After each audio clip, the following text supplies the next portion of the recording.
What is going on, guys? My name is Shadows and welcome back to another video. The Deepstone Crypt raid is one of my favorite Destiny raids of all time, and there's more than one reason for this. Not only is the setting and the environment extremely cool and completely different to any other raid we've seen before, but also the mechanics for the fights are extremely intricate and fun. The new mechanic where everyone pretty much has their own role and buffs need to be passed around is kind of a cool idea to me. I was actually able to get a 24-hour emblem completing this raid in contest mode, and I got the delight to suffer for 14 hours fighting Strats 1. With all that being said, in this video I'm going to tell you how to destroy this raid. This is my guide on how to one-phase every boss in the Deepstone Crypt. Now, this guide is assuming you do actually know how to do the Deepstone Crypt raid, and if you don't, drop me a comment down below and I could make a video on a guide for this raid if you guys want that. And right before we jump into this video, I just wanted to thank you guys because we're almost about to hit 500 subscribers. I think I'm like 5 off, and that is absolutely insane because just last video a couple days ago, I was thanking you guys for 400.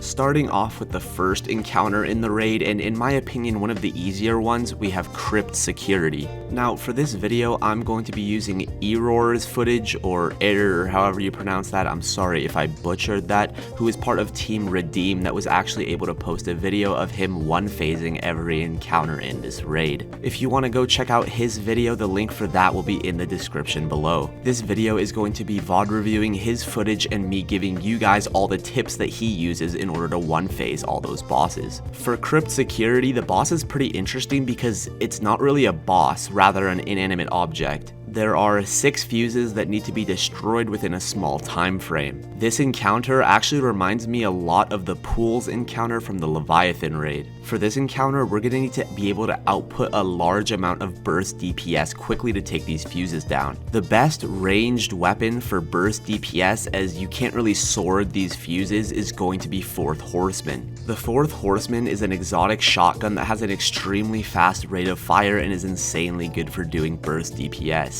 Now, unfortunately, I don't have the Fourth Horseman at all. I've never gotten it to drop, so I had to look for an alternative. An extremely good alternative to this weapon that can still do easy one-phases is the Xenophage. Xenophage is an exotic machine gun that shoots explosive rounds. You can get this weapon by doing a quest that you get for inputting a code and spawning a chest on the moon. Some later steps in the quest will have you do a secret encounter within the Pit of Heresy dungeon, and it's pretty easy all in all.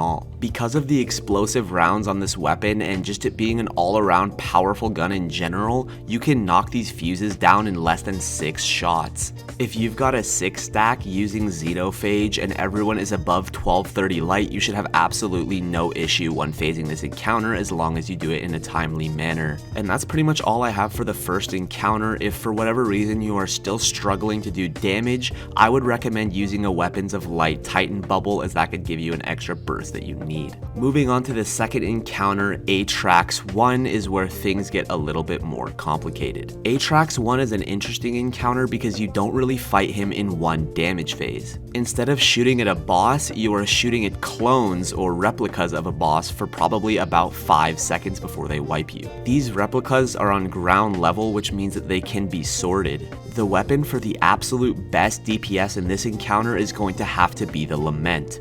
If you didn't already know, the Lament is an exotic sword and its quest came out as soon as the first team beat Deepstone Crypt. This is an extremely new exotic sword that does an insane amount of burst DPS. The Lament actually tops the Falling Guillotine in this encounter. If you split your team 3 in space and 3 on ground level and do this encounter normally, as long as you have a Titan bubble or a well for each damage phase once you figure out which one the clone is with this scanner, you should have no problem getting this in one phase. However, if you're feeling fancy and want to do what Redeem does, all 6 of you can go up to face and stack the first replica to do an insane amount of burst damage, as long as all of you using our Lament and a Titan bubble. Doing this 6 stack strategy, you should be able to kill Strats within 2 clones. Another great weapon to use for insane burst damage on this encounter is the Fourth Horseman, just like the first encounter, because of how good its burst damage is. If I were you though, I would go for Lament and stick with that. If you want to do maximum DPS using the Lament, what you're going to want to do is hold your block for about a second and then do 3 light attacks and then use a heavy attack. This is because the Lament has a new mechanic where it gets revved up and charged when blocking. Doing this makes all of your hits critical shots and makes this extremely easy.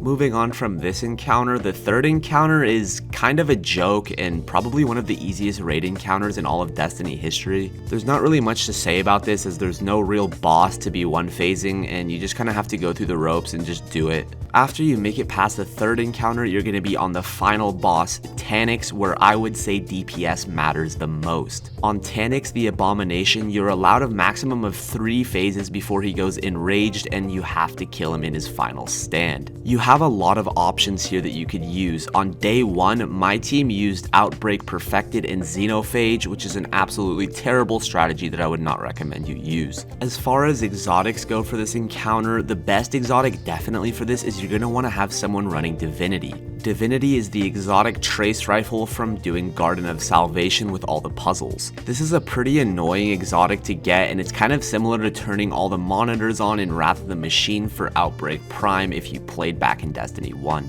If you can, try to have someone on your team with a Divinity because this will make this encounter insanely easy. Next up for exotics, Anarchy is extremely powerful against this boss. What you're going to want to do is just shoot 2 prongs of the Anarchy on the boss and a couple on the ground if you'd like and just start spamming him. This will do an insane amount of damage over time, especially if you have multiple of them. The next exotic that has pretty recently been discovered as one of the best DPS weapons is Cloud Strike. Cloud Strike is an exotic sniper rifle that creates a lightning bolt on the 3rd shot. However, these shots have to be precision hits, but that is no problem for this encounter because of the giant crit the Divinity gives the boss. These lightning bolts do about 1.6 times the amount of damage as a normal shot and they stack very quickly. As far as normal weapons go, slug shotguns are definitely the best for this encounter. If you can get the Raid Shotgun Heritage with recombination and reconstruction on it, that is insanely powerful. You're also definitely going to want a Titan bubble for this encounter for the maximum DPS possible. In my ideal scenario, I would want 1 person running Divinity, 3 people running Anarchy, and 2 people running Cloud Strike. The Divinity person opens up the crit while the Anarchy people shoot their shots and switch to slug shotguns, while people using Cloud Strike unload an entire clip of Cloud Strike on the boss and then switch to a slug shotgun. Doing this with the weapons of light buff active will do enough damage to 1-phase this boss. Anyways guys, that about does it for my guide on all the meta weapons for the Deepstone Crypt raid. Just to recap, the weapons that you're going to be wanting to go for is Xenophage, 4th Horseman, Lament, Cloud Strike, Divinity, and Anarchy. A heritage shotgun from the raid with recombination and reconstruction is also extremely powerful as well. Any slug shotgun like first in last out will also do great DPS against Taniks as well as any sniper rifle. If you have any questions or know anything I missed, don't hesitate to drop me a comment down below, I read all of them. If you did enjoy this video or found it helpful, the best way to support is by dropping a like down below and subscribing to the channel if you enjoy content like this. I'm super close to hitting 500 subscribers and I just want to thank all of you so much for this. I've only just recently been consistently uploading and it's kind of crazy to me how fast this growth has been. I know I sound like a broken record at this point, but truly, thank you guys. If you have any questions or concerns or need something that you want me to make a guide on, don't hesitate to leave me a comment down below. Anyways guys, thank you for watching this video and I hope you have a great rest of your day. Peace out.